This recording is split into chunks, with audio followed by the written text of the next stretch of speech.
नमस्कार, मैं हूं आपके साथ आस्था कौशिक और आप देख रहे हैं महाबहस। उदयपुर में कन्हैया लाल की हत्या पर बरेली के उलेमाओं ने कड़ा रुख अख्तियार किया है। दरगाह आला हजरत के प्रचारक मौलाना शहाबुद्दीन ने कन्हैया लाल के हत्यारों के खिलाफ फतवा जारी किया है और फतवे में कहा गया है कि सर तन से जुदा का नारा इस्लाम में नाजायज है। इस्लाम में हत्या की इजाजत नहीं है। बरेली में ही नुपुर शर्मा को गला काटने की धमकी देने वाले एक शख्स को पुलिस ने गिरफ्तार भी कर लिया है। वहीं फिल्म काली के विवादित पोस्टर से सुर्खियों में आई डायरेक्टर लीना मणिमेकलाई ने एक और विवादित फोटो ट्वीट किया है जिसमें शिव पार्वती का अपमान किया गया है। इस फोटो के साथ उन्होंने बीजेपी और हिंदुत्व को लेकर भी निशाना साधा, जिसके बाद घमासान और तेज हो गया है।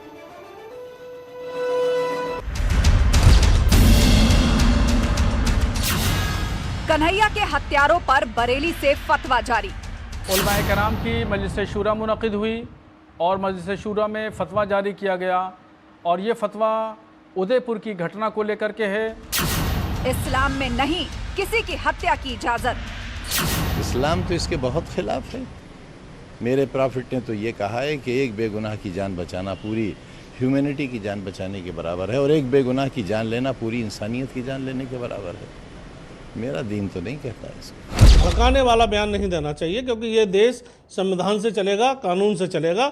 इस प्रकार की बात करके मुसलमानों को बरगलाने का काम नहीं होना चाहिए।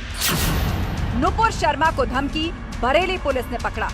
उस नुपुर शर्मा की हम गर्दन काट ले तो हमारे सामने खड़ी कर दो उस नुपुर शर्मा की। क्यों भैया? अरे हम तुमसे क्या कह रहे हैं, हम नहीं पहुंच पा रहे, तुम सामने खड़ी कर दो। हम अपने बाप की गर्दन हम काटेंगे सबसे पहले नुपुर शर्मा की। सलमान चिश्ती की तुष्टीकरण वाली मुस्कान।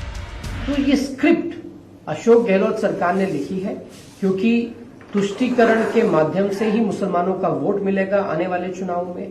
कांग्रेस किसी भी हालत में मुसलमानों का वोट छटके ऐसा नहीं चाहती है, इसलिए अगर कुछ हिंदुओं को अपनी जान गंवानी भी पड़े तो कांग्रेस को स्वीकार है। मां काली का अपमान कैसे सहेगा हिंदुस्तान? अब इसको फिल्म मेकर कह रही है, ये धर्म ब्रेकर है और ऐसी नराधम शक्तियां जो नक्सलवाद और वामपंथ से ओतप्रोत शक्तियां हैं, ये हमेशा विदेशों में बैठकर कभी ये खालिस्तान का नारा दे देती हैं। हर व्यक्ति को ये समझना चाहिए, आप डायरेक्टर हो, आप प्रोड्यूसर हो, आप एक्टर हो, कोई भी हो, आप हर धर्मों का अगर आदर नहीं कर सकते तो कम से कम निरादर करना नहीं चाहिए। फिल्म मेकर का शिव पार्वती पर फिर विवादित पोस्ट। फिल्मी दुनिया में जिस प्रकार से सनातन धर्म संस्कृति की मजाक बनाया जा रहा है, ऐसे लोगों के खिलाफ सख्त से सख्त कार्रवाई हो और इनके पिक्चर के ऊपर बैन लगे। सिगरेट पीते हुए दिखाया गया है, इससे बहुसंख्यक समाज की आस्था आहत हुई है। अगर इस पर तत्काल रोक नहीं लगा तो फिर होगा आस्था महासंग्राम।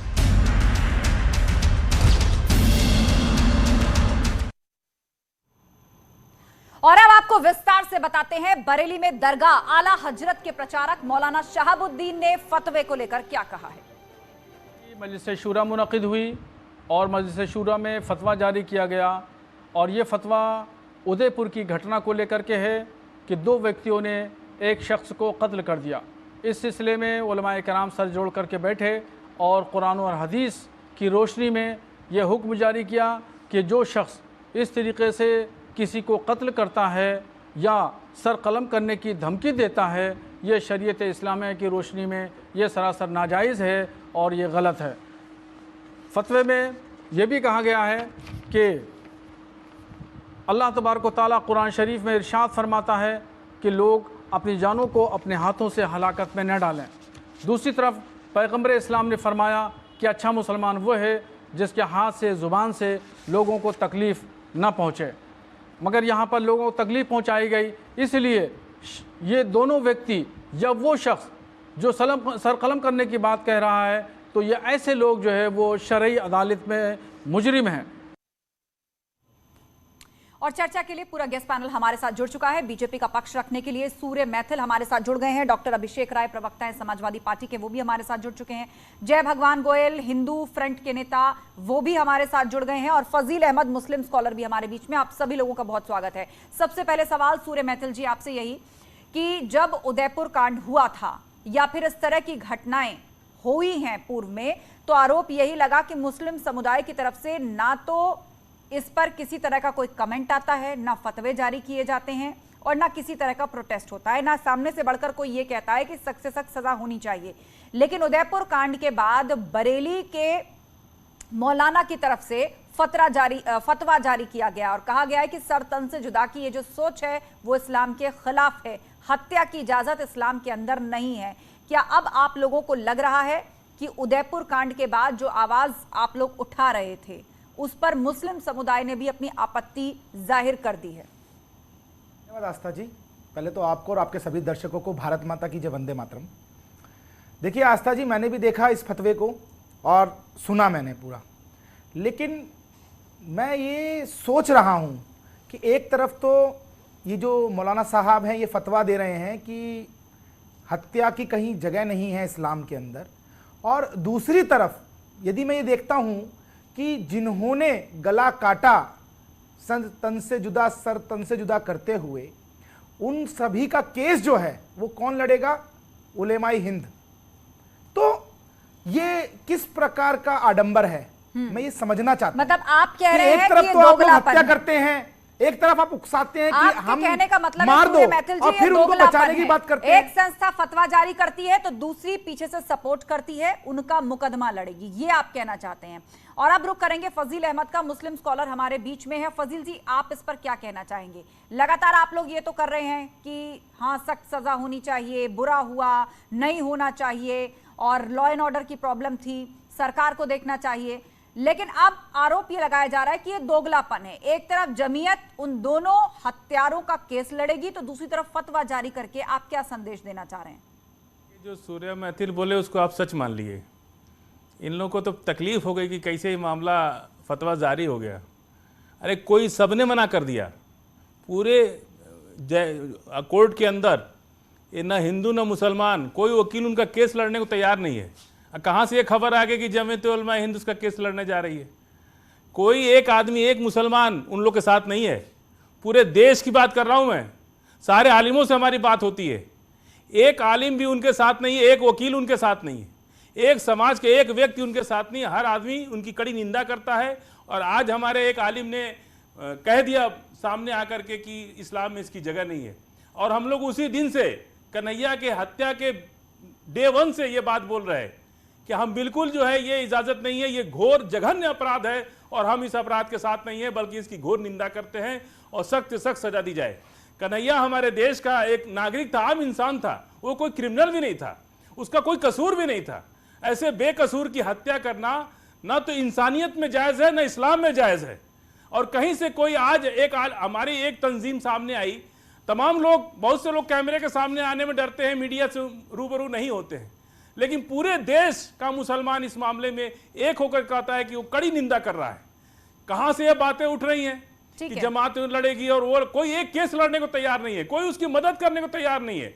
वो परिवार अपना मोहल्ला छोड़ के गायब है। उसके माँ बाप को, उसके परिवार के लोगों को शर्मिंदगी है कि उनके बच्चे ने ऐसा काम किया है। चलिए, वो लोग अपनी जगह से स्टूडियो में बैठ के उसके परिवार का पक्ष आपने रख दिया। फजील जी, विस्तार से आपने बता दिया कि किस तरीके से कौन उसके साथ है, कौन उसके साथ नहीं है, और जो दावा सूर्य मैथिल जी कर रहे हैं दोगलेपन का, वो सरासर गलत है। जय भगवान गोयल हमारे साथ है, हिंदू फ्रंट के नेता। जय भगवान जी, बताइए, अभी तक मुस्लिम समुदाय पे आरोप यही लगता था कि आप लोग कोई कार्रवाई नहीं करते, प्रदर्शन नहीं करते, चुप्पी साध जाते हैं ऐसे मामलों पर क्योंकि हत्यारे आपकी कौम के हैं। अब फतवा जारी हुआ है।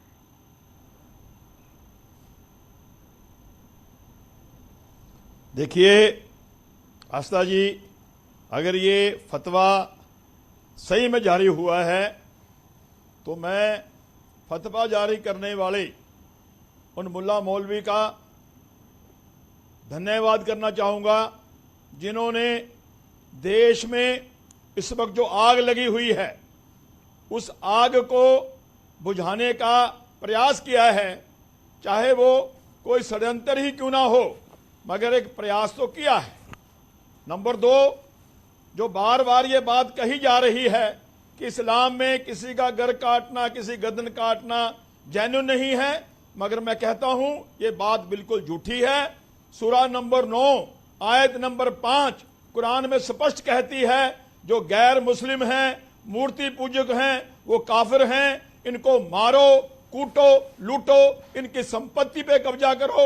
ये सब मदरसों में पढ़ा करके ये आतंकवाद की नर्सरियों में ऐसे लोग पैदा किए जाते हैं जो खुलेआम कन्हैया जैसे लोगों का गला काट करके वीडियो बना करके पूरे हिंदुस्तान के हिंदुओं को डराने और धमकाने का आज काम कर रहे हैं। ये सब चीजें हमारे सामने हैं। हमने कई बार राष्ट्रपति को, प्रधानमंत्री को ज्ञापन देकर के मांग की है कि हिंदुस्तान में जो कुरान में 6600 से ऊपर आयतें हैं, हमारा किसी को ले कोई विरोध नहीं, मगर 24 आयतें ऐसी हैं जो खुलेआम गैर मुस्लिमों को मारने का, काटने का आदेश जारी करती हैं। जब तक मदरसों में ये आपने जो आरोप लगाया जय भगवान गोयल जी, आपने आरोप लगाया है और कुरान की कुछ आयतों को भारत में मान्यता ना मिले, आप कह रहे हैं कि इसके लिए आपने प्रधानमंत्री से लेकर राष्ट्रपति तक को चिट्ठी लिखी है। फजील अहमद जी जवाब दीजिए। यहाँ तो कहा जा रहा है कि आइडियोलॉजी में ही गलती है, आइडियोलॉजी पर ही सवाल है कि गला काटने मारने की जो बात है वो काफिरों के लिए लिखी गई है। जय भगवान जी एक लाइन कुरान नहीं पढ़े होंगे, वो किसी की सुनी सुनाई बात। इस देश में एक व्हाट्सएप इंडस्ट्री चल रही है। देश के कुछ लोगों को देश की एकता से नफरत है, जो मोहब्बत है देश में, इस देश में हिंदू, मुसलमान, सिख, ईसाई जिस तरह से प्यार से रहते आए हैं, सदियों से हम लोग एक साथ रहते आए हैं, इस मोहब्बत से किसी को नफरत है। उस नफरत को बढ़ाने के लिए एक मनगढ़ंत आयत जो कुरान में नहीं है, जो कुरान की एक लाइन नहीं पढ़ सकता, वो आयत पढ़ के सुना देता है। हमको बड़ा ताज्जुब होता है।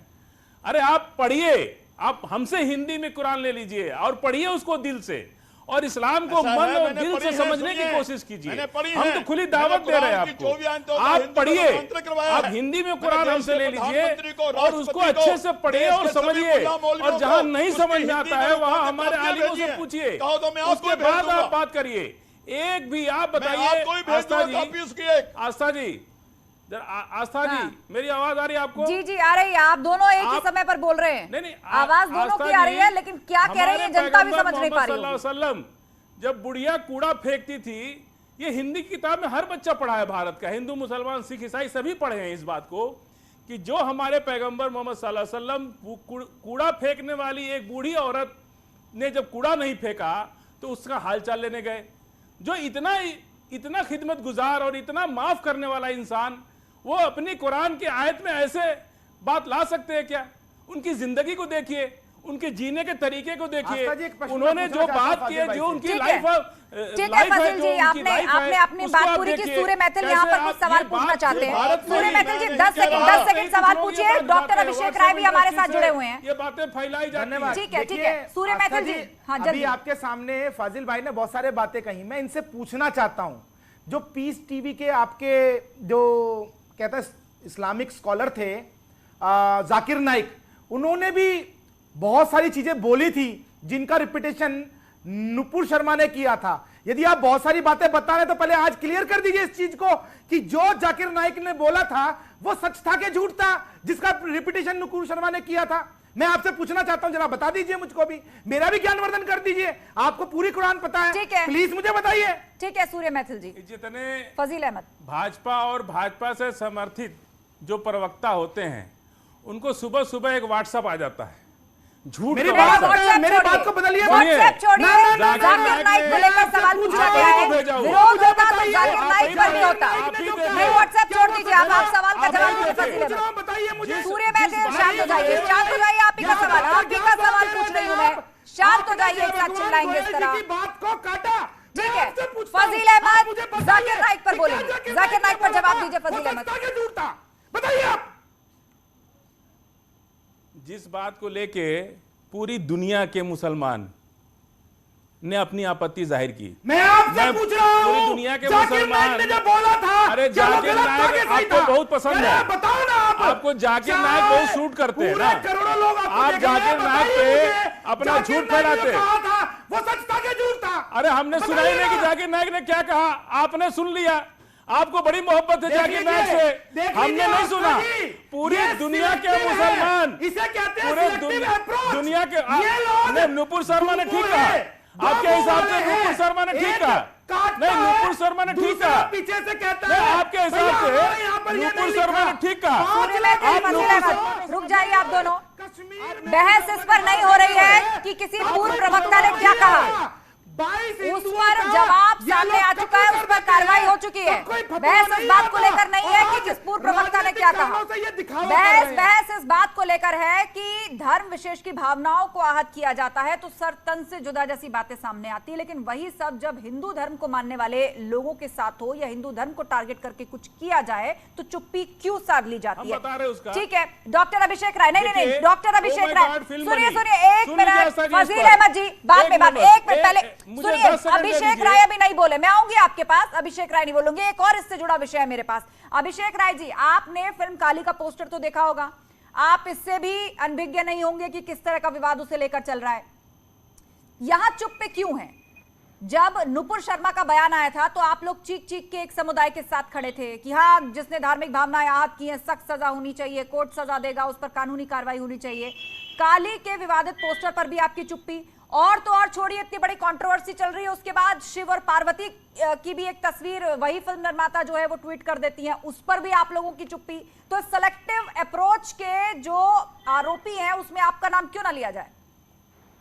आस्था जी देखिए, कहते हैं ना कि आप एक बायस ओपिनियन पहले से बना ले तो उसके बारे में कोई जवाब नहीं दे पाऊंगा। सबसे पहली बात, समाजवादी पार्टी इस तरह के जितने भी कृत्य होते हैं, जो सांप्रदायिक भावना भड़काए, जो देश के कानून को ना माने, जो सुप्रीम कोर्ट के न्याय को ना माने, उसमें समाजवादी पार्टी विश्वास नहीं करती। जो भी दोषी हो, चुनी हुई सरकारें हैं ना, चाहे केंद्र में हो, चाहे उत्तर प्रदेश में, चाहे जिस प्रदेश में, आपको उसके ऊपर एक्शन लेना चाहिए। समाजवादी पार्टी आपका संसद से लेके विधानसभा से लेके सड़क तक सपोर्ट करेगी। आप ये क्यों हमारे ऊपर आरोप लगा रहे हैं? क्यों आरोप लगा रहे हैं कि हम चुप हैं? हम कोई चुप नहीं साहब, हम तो कह रहे हैं गलत को गलत कहने का अधिकार हमें है। हम विपक्ष में बैठे हैं और भारतीय जनता पार्टी की सरकार के ऊपर सुप्रीम कोर्ट की इतनी तल टिप्पणी हुई, सरकार ने क्यों ऐसा देश को चलने दिया? क्यों सांप्रदायिकता के आग में आप मुझे ये बताइए कि फिल्म मेकर लीना ने जो पोस्टर सामने रखा उस पर क्या आप सख्त कार्रवाई की मांग करते हैं या नहीं करते? क्योंकि ये भी एक धर्म विशेष की भावनाओं से जुड़ी हुई बात है। मेरी बात कंप्लीट तो होने दें आशा जी, आप बीच में मुझे रोक रही है। मैंने क्या बोला? नहीं, आप बस विषय से मत हटिए अभिषेक जी। मैं मुद्दे से नहीं, आप मुझे मुद्दे से भटका रही हैं। मेरा नहीं, मैं तो अपने ही विषय पर बात कर रही हूँ, अपने ही विषय पर बात कर रही हूँ। बोलने नहीं देंगी तो आप ही जवाब दे दे आस्था जी। नहीं, आप बात आप पूरी कीजिए, क्योंकि जिस वक्त आप बोल रहे हैं बराबर में वही पोस्टर हम दिखा रहे हैं और दर्शक आपको देख रहे हैं। मैं आपको बता रहा हूँ, मैं बोल रहा हूँ कि जो भी गलत हो, किसी दल से हो, किसी जाति से हो, किसी धर्म से हो, भारत से बढ़ के कोई नहीं। हम लोग संविधान को मानने वाले हैं, आजम हम खान लोग को लोकतंत्र को मानने वाले हैं। वो भारत माता को डायन कहते हैं, आपने भारत माता को डायन कहने वाले उस आजम खान को अपनी पार्टी में क्यों रख रखा है? ये बताइए मुझे, उत्तर दीजिए इस चीज का। आपने अपने संबल के सांसद को जो भारत माता की जय नहीं बोलता, वंदे मातरम नहीं बोलता, उसको क्यों अपनी पार्टी में रख रखा है? बताइए मुझे। ये जो दोहरा चरित्र है ना, वो जवाब दे रहे हैं। अभिषेक राय जवाब दे रहे हैं। ये जनता जानती है उत्तर प्रदेश की। ठीक है सूर्य मैथिल जी जवाब दे रहे हैं अभिषेक राय, इस पर भी बात करेंगे। बोलिए अभिषेक राय, कोई इंटरप्ट नहीं करेगा। मैंने बोला, मैं सूर्य मैथिल जी के बीच में नहीं बोला, जबरदस्ती बीच में कूद रहे हैं। मैं इनको अगर जवाब दे, अभी बोलूंगा मिर्ची लग जाएगी। भारत का जो सबसे बड़ा दुश्मन है, भारत माता की जय नहीं बोल रखते हो, सबसे बड़ा दुश्मन टाके ले गए थे कंधार में। जो भारत का सबसे बड़ा दुश्मन है उसे कंधार में पेड़ में बिठा के कौन छोड़ के आया? हिंदुस्तानियों की जान के लिए, हिंदुस्तानियों की जान के लिए, याद रखना, भारतीयों की जान के लिए। आपकी तरह नहीं, जो भारत माता का बहन बोलता हो उसके गले में माला डालते हैं आप लोग।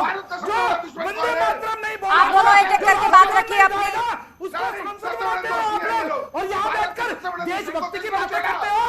जिसको आतंकवादी सबसे बड़े आतंकवादी आप लोग हो, आपकी पार्टी में। देखिए, एक दूसरे पर आरोप मत लगाइए, फैक्ट सामने रखिए, फैक्ट सामने रखिए। मैंने एक सीधा सा सवाल पूछा था, आप लोग कंधार पहुंच गए। भारत और कनाडा पर तो आपसे बात नहीं हो रही, आप कंधार पहुंच गए। मैं वर्तमान की बात कर रही हूँ। सूर्य मैथिल जी शांत हो जाइए, सूर्य मैथिल जी शांत। अभिषेक जी एक मिनट अभिषेक जी, सूर्य मैथिल जी शांत हो जाइए। अभिषेक राय जवाब दे रहे हैं, वो काली के पोस्टर पर भी बोलेंगे, वो शिव पार्वती के पोस्टर पर भी बोलेंगे और वो कनाडा पर भी बोलेंगे। भारत माता डायन कहाँ है उस पर भी बोलेंगे। ठीक है सूर्य मैथिल जी जवाब दे रहे हैं। अभिषेक राय बोलिए। कंधार पे जवाब दे दो, कंधार पे जवाब दे दो। क्यों प्लेन में उठा के ले गए थे? क्यों लालचंद छोटवाड़ी? अरे ये चलेगा नहीं अभिषेक भाई, ये नहीं चलेगा। ये नौटंकी पुरानी हो गई, जनता जानती है, आपकी लूट को जनता जानती है, इसलिए आपको 2022 में डब्बा गोल कर दिया है। आने वाले समय में भी आपकी स्थिति बद से बदतर होने वाली है। समाजवादी पार्टी का नाम लेवा पानी देवा नहीं बचेगा, रहने दो। आतंकियों की पार्टी, आतंकियों को आप दोनों शांत हो जाइए। इस देश में नहीं चल सकती। सूर्य मैथिल, अभिषेक राय, आप दोनों शांत हो जाइए। हमारे साथ एक और मेहमान जुड़ चुकी हैं, मीनाक्षी शर्मा हमारे साथ हैं इस वक्त, अभिनेत्री हैं। स्वागत है पैनल में मीनाक्षी जी आपका। और चर्चा यहाँ पर ये चल रही है, सेलेक्टिव अप्रोच की चर्चा चल रही है कि कनाडा में बैठी एक फिल्म मेकर देवी काली का जो पोस्टर सामने लाती हैं उस पर इतना बड़ा विवाद हो जाता है और कुछ लोगों की सेलेक्टिव चुप्पी। इतना ही नहीं है, बात और आगे बढ़ गई है। उसको डिफेंड करने के लिए एक शिवजी और पार्वती जी का भी पोस्टर सामने ले आती हैं, विवादास्पद पोस्टर, फिर भी वही सेलेक्टिव चुप्पी। बहुत शर्मनाक है जो हमारे देश में हो रहा है। हमारे देश में देखिए कम्युनल टेंशन कितनी बढ़ गई है। आप देखिए कि गले काटे जाने धर्म के नाम के ऊपर, ये माँ काली को जा रहा है। हमारा देश किस जगह जा रहा है? और हमारे ये जो लोग हैं जो क्यों बैठे हैं, इनको सड़क पे उतरना चाहिए, इनको इस जो ये गलत हो रहा है इसके खिलाफ आवाज बैठानी चाहिए। लेकिन अनफॉर्चुनेटली क्या होता है, जो अपने धर्म की बात आती है तो सब चुप हो जाते हैं और सब ये सोचते हैं कि ये तो इनका धर्म है तो ये इनके लोग करेंगे, और ये हमारा धर्म है तो हमारे लोग करेंगे। ये जो चुप्पी है ये हमारे समाज के निर्माण के लिए अच्छी नहीं है। और मैं इस वक्त बता दूं, मेरा दिल बहुत दुखी है कि जो भी देश में हो रहा है, ये हमारे देश को विकास की जरूरत है, हमारे देश को ऊंचाइयों पे लेके जाने की है। आप देखिए कितनी टेंशन है, अभी चाइना के साथ टेंशन चल रही है, कश्मीरी पंडित मारे जा रहे हैं, और साथ ही ये जो मैडम लीना है ये इतना इररिस्पॉन्सिबल इन्होंने बिहेवियर दिखाया है।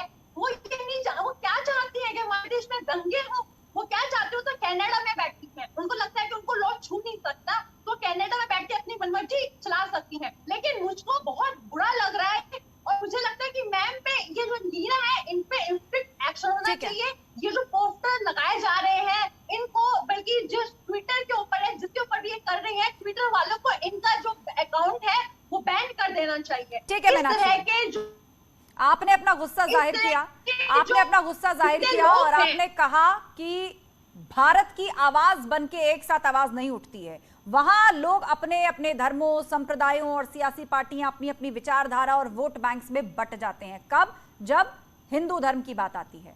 लेकिन यदि तस्वीर पलट जाए, यहां पर शिव पार्वती जी की बात हो रही है, देवी काली जी की बात हो रही है, लेकिन बात यदि पैगंबर मोहम्मद साहब की हो जाए तो एक वर्ग और कई सियासी पार्टियां एक स्वर में चिल्लाने लगती हैं। फजील अहमद जी, मैं शुरू में आपसे बोला था, ओ माय गॉड जब फिल्म बनी थी तो परेश रावल का भी रोल बहुत अच्छा नहीं था, उन्होंने भी बहुत उपहास किया था और वो फिल्म भी अच्छी नहीं थी। लेकिन परेश रावल को भारतीय जनता पार्टी ने सांसद बना दिया, पार्टी का इतना जिम्मेदार आदमी बना के इतना महिमा मंडित किया, उनको इतना सम्मान दिया और आज भी उनको बहुत सम्मान है। भारतीय जनता पार्टी जो कहती है कि हम जिस सेंटिमेंट की राजनीति करती है उसी के सेंटिमेंट को हर्ट करने वाले व्यक्ति को इतना बड़ा सम्मान भारतीय जनता पार्टी ने दिया। परेश रावल तो आज जब आप ही उसको बढ़ावा दे रहे, आप ही उसको कर रहे हैं और आप ही जब नहीं बोलेंगे तो दूसरा कौन जाएगा आपके साथ? आप पहले आप तो आगे आइए, अगर हमारे साथ कोई तकलीफ होगी तो पहले हम तो आगे निकलेंगे ना। तो भारतीय जनता पार्टी कल ये जो बनाया है कार्टून, इनको भी कहीं से टिकट दे देंगी तो ये मैथिल जी उनके साथ भी हो जाएंगे। तो ये सब यही सब चरित्र ठीक नहीं है ना। बात जिसपे कहिए उस रही है और आप अपनी जिसका तुष्टिकरण करते हैं उसको तो कम से कम भारतीय जनता पार्टी की जिम्मेदारी है ना कि वो उसको सराहे। हम तो साथ हैं आपके, हम तो कह रहे निंदा कर रहे हैं कि बहुत ही गलत हुआ और ओ माय गॉड की भी निंदा मैंने किया था। सूर्य मैथिल और फिर जय भगवान गोयल। धन्यवाद आस्था जी। देखिए, जिस प्रकार की यहाँ पर आडंबर वाली बातें हमारे भाई कर रहे हैं, मैंने इनसे एक प्रश्न पूछा था सीधा, उसका जवाब इन्होंने नहीं दिया। उसके अलावा मैं अभी बताऊंगा। अरे सुन लीजिए ना भाई, मेरी बात सुन लीजिए ना पूरी। मेरी भी बात सुन लेंगे आप अभी। अनइंटरप्टेड तरीके से रखी, कोई बीच में नहीं बोला। एक बार जवाब सुनो। आराम से बोलिए, थोड़ा मेरे कान में तकलीफ है। जब 22 हिंदुओं की हत्या हो जाती है, अब देखिए वहां चले गए, हत्या होती है, ओ माय गॉड पे नहीं बोलेंगे, सोनू ओ माय गॉड पे नहीं बोलेंगे, और न जाने परेश रावल पे नहीं बोलेंगे, जिनकी हत्या होती है। लीला को भी टिकट दे देंगे। मैं बता देता हूं ना भाई, चुनाव जीतने आएगी ना कभी, गोस्वामी को कभी इंडिया में चुनाव लड़ने आएगी तो उसको भी टिकट दे देंगे कि एक सीट जीत के आ जाएगी। ये लीला को भी टिकट दे देंगे। आपसे भी काली पर सवाल पूछा गया था, लेकिन आप ओ माय गॉड पर चले गए। सूर्य मैथिल का जवाब सुन लीजिए पूरा। डॉक्टर परेश रावल पे नहीं बोलेंगे, हो गया, रिया परेश रावल पे नहीं बोलेंगे, प्रकाश हो गया। अरे परेश रावल पे बोलिए, परेश रावल पे बोलिए, खुले परेश रावल पे बोलिए, रिकॉर्डिंग करके परेश रावल पे बोलिए। उसके बाद परेश रावल, पूरे हम भारत में हिंदू परेश रावल पे जानना चाहते हैं, उनका जवाब पूरा सुन लीजिए फजील अहमद। कि आपने परेश रावल को क्यों टिकट दे दिया। आप परेश रावल पे बोलिए, परेश रावल पे बोलिए, ये गलत बात है फजील अहमद, ये गलत बात है। आपको पूरा समय दिया गया, आप 40 सेकंड बोले, किसी ने आपको डिस्टर्ब नहीं किया। अब आप जवाब सुन लीजिए सूर्य मैथिल का। आपको लीला को भी टिकट दे देंगे, आप परेश रावल पे नहीं बोलेंगे। मैंने सेलेक्टिव चुटकी पर आपसे सवाल पूछा रावल पे नहीं बोलेंगे। आप एक पुरानी फिल्म पर चले गए, मैंने सेलेक्टिव चुटकी पर सवाल पूछा था। और दूसरी बात, आप बोलने नहीं दे रहे दूसरे पैनलिस्ट को, बोलने नहीं दे रहे दूसरे पैनलिस्ट को। आपको बीच में कोई टोकता है तो आप आरोप लगाने लग जाते हैं। ठीक है, आलोचना करे। जय भगवान गोयल जी, ठीक है फजील अहमद, आपकी बात पूरी कीजिए। जय भगवान गोयल जी, सभी धर्म गुरुओं की इज्जत करते हैं। जय भगवान गोयल जी, अपनी बात रखेंगे आप, बोलिए बोलिए। जय भगवान। नहीं चाहते हैं कि कोई किसी के धर्म पर, किसी की आस्था, किसी आस्था, ये पहले चुप करवाएं इनको, पहले चुप करवाएं। ठीक है, जय भगवान जी की आवाज जाएगी। चुप करवाएं आस्था जी, बोलिए बोलिए। जय भगवान जी, हम सुन रहे हैं आराम से। देखिए, पहली बात तो मेरी ये है कि जो मैंने कुरान की 24 आयतों के बारे में बात की थी, उसका थोड़ा मैं और खुलासा कर देता हूं। आरिफ मोहम्मद साहब जो केरला के गवर्नर हैं, उन्होंने खुल करके कहा है कि मदरसों में ये आयतें पढ़ाई जा रही हैं। ये खाली मैं नहीं कह रहा, इसके साथ साथ वसीम रिजवी जो सिया बोर्ड के पूर्व चेयरमैन हैं, उन्होंने भी सुप्रीम कोर्ट तक जाकर के ये बात की है कि जो कुरान की 24-26 आयतें हैं, ये कैसे देश में शांति और भाईचारे को खत्म कर रही हैं। ये मेरी कहने की बात नहीं है। दूसरी बात मैं कहना चाहता हूं, जो काली फिल्म के ऊपर बात हो रही है, आए दिन बार बार जानबूझ करके हिंदुओं की भावनाओं से खिलवाड़ किया जाता है। इससे पहले भी एक फिल्म आई थी फायर पिक्चर में राधा जी का, सीता जी का, रामायण का अपमान किया गया था। वो दिल्ली के रीगल सिनेमा में लगी थी। हमने उनके मालिकों को कहा था कि इस पिक्चर में हमारे धर्म का अपमान किया जा रहा है, इसे आप नहीं चलाओ, मगर वो नहीं माने थे। तो हमारे कार्यकर्ताओं ने चलते हुए हाल में जाकर के उस पिक्चर को ना सिर्फ बंद करवाया था, पूरे हिंदुस्तान के सिनेमा घरों से पिक्चर हट करके डब्बों में बंद हो गई थी। बाद में सेंसर बोर्ड ने उसका रीसेंसर किया, सारे सीन हटाए गए, फिर वो पिक्चर चली थी। इसलिए मैं लीना हो या कोई भी हो, ऐसे लोगों को खुलेआम कहना चाहता हूं कि आप पिक्चरें बनाओ, हमें पिक्चरों से इतराज नहीं है, मगर आप कभी मां काली का, कभी भोले का, कभी पार्वती का अगर अपमान करोगे, देश का हिंदू अब ये अपमान सहन करने को तैयार नहीं है। अगर ये लोग अभिषेक राय, जय भगवान जी, हमारे लोगों की गर्दन काटने की बात करते हैं, ठीक है, हिंदू इतने अभिषेक राय, आपको लग रहा है कि यहाँ पर कोई इंटरनेशनल साजिश चल रही है एक खास धर्म के प्रति, और उस देश का नागरिक होने के नाते आप लोगों की भी जिम्मेदारी बनती है कि एकजुट होकर आवाज उठाई जाए। देखिए आस्था जी, हम बहुत सीधी सी बात करते हैं। हम तो कहते हैं सर्वधर्म सर्वसभा में हम विश्वास रखते हैं। हम कहते हैं हम लोकतंत्र में विश्वास रखते हैं, हम न्यायपालिका में विश्वास रखते हैं। हमें तो ये है सीधी सी बात कि जो भी गलत बात करे, कोई भी हो, किसी दल का हो, किसी जाति का हो, किसी धर्म का हो, उसके खिलाफ सरकार को सख्त से सख्त कार्रवाई करनी चाहिए। कि माननीय सुप्रीम कोर्ट को इस तरह की टिप्पणी जैसे नुपुर शर्मा के केस में करी, वो टिप्पणी करने की जरूरत ही ना पड़े। आप सरकार का काम है और कि इस तरह का माहौल देश में बनाना आपका काम है। आप चुनी सरकार हो, हम विपक्ष में बैठे हुए, हम आपको सलाह दे सकते हैं और जहां आप गलत करोगे हम आपको जरूर रोकेंगे, चाहे वो सड़क हो, चाहे संसद हो, चाहे विधानसभा हो। ठीक है, जाते जाते सूर्य मैथिल जी 20 सेकंड में आपकी बात, क्योंकि सरकार तो भाजपा की है, इसीलिए उम्मीद और सवाल दोनों भाजपा से किए जाएंगे। धन्यवाद आस्था जी। देखिए, जब से देश आजाद हुआ था उस 65 साल में तो इस तरह से मजाक ही उड़ाया गया, सदैव मजाक उड़ाते रहे, उस पर कभी कोई कार्रवाई नहीं हुई। लेकिन अब जब से माननीय प्रधानमंत्री श्री नरेंद्र मोदी जी देश की सत्ता में आए हैं, उसके बाद से हिंदुओं को दोयम दर्जे से प्रथम दर्जे का नागरिक बनने का मौका मिला, अपनी आस्थाओं के लिए लड़ने का मौका मिला, और यही कारण है कि आज ये आवाजें आप सुन रही हैं। और अभी जो मेरे मित्र बोल रहे थे ना, अभिषेक राय जी, कि हम सभी धर्मों का सम्मान करते हैं, तो मैं इनको याद दिला देता हूं कि जब इनकी सरकार थी तब इन्होंने ही, इनके मुख्यमंत्री ने ही आतंकियों को छोड़ने की पैरवी की थी। इन्हीं की सरकार थी जब हिंदुओं को मुजफ्फरनगर के अंदर किस प्रकार से नरसंहार किया था और मुसलमानों का इन्होंने महिमा मंडन किया था। तो मैं आपसे इतना बोलना दोनों ही तरफ से लगे, लेकिन बड़ी बात और बड़ा सवाल यही है कि देश और देश की भावना का सम्मान और सुरक्षा हमेशा होना चाहिए। दल कोई भी हो, विचारधारा कोई भी हो, सभी इस देश के नागरिक हैं। गलत कहीं भी हो, किसी के भी साथ हो, एक सुर में आवाज उठनी चाहिए। वहां पर सेलेक्टिव चुप्पी या विचारधारा नहीं चल सकती। आप सभी पैनलिस्ट का बहुत शुक्रिया चर्चा में शामिल होने के लिए। तो महाबहस में फिलहाल इतना ही।